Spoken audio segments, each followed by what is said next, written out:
Hey there everybody, this is the next video in the series about how to build your clay dragon.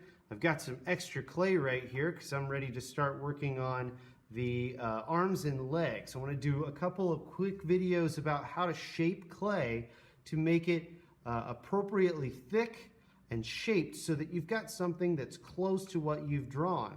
Now keep in mind you want the clay to stay thick so that it can either hold up weight if your dragon's going to stand, or you want it thick enough so it's not so skinny that it just automatically breaks when we pick it up to move it into the kiln.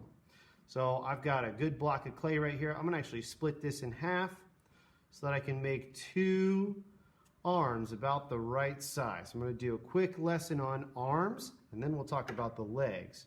Depending on if you're doing a Western or Eastern style dragon, maybe your arms and legs look very similar on an Eastern style dragon.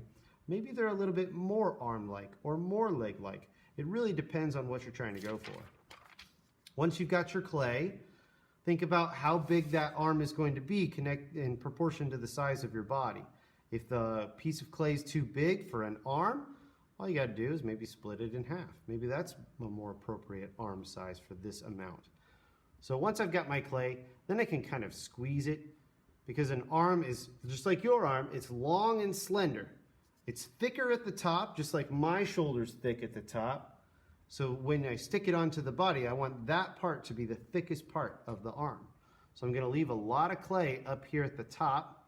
And as I pinch and squeeze, maybe the upper arm starts coming out. And if I want to bend to it, I can just simply add that bend without squeezing the clay too skinny. I can add that bend like the elbow. You see this L shape right here? That's more like an elbow. And then from here I can use a couple tools to get the hand pulled out of this. I've got some scoring tools right here. Remember these? These work really well for different parts that are shaping the dragon. And we've got a bunch of wooden tools like these blades that can really help us out right here. I'm actually going to use one of the blades to separate the fingers of my dragon's hand. Once I got the elbow bent the way that I kind of wanted in the sketch, then I can use a blade and simply cut in between the fingers of my dragon, making those fingers about the same size. And carefully, I can reach down in between with my fingers and reshape them, pinch them out so they're more like claws. Be careful not to pop that finger off. If you make it too thin, it's likely to pop off, but if you're careful, you can do it. I think I might even pinch out just a little bit of a thumb right there. So I just grabbed clay and pinched and extruded that just carefully. And if you've got these shapes made, or these forms like pinched out and bent the way that you want them, you can set that aside because that looks like a pretty good arm about the right size that I want for my dragon. Now if you're going to make two of these, just kind of follow the same recipe, the same steps.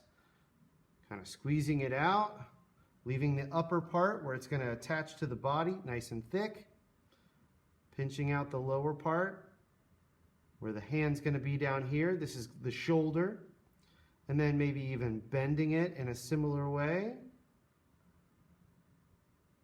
So I've got another elbow here,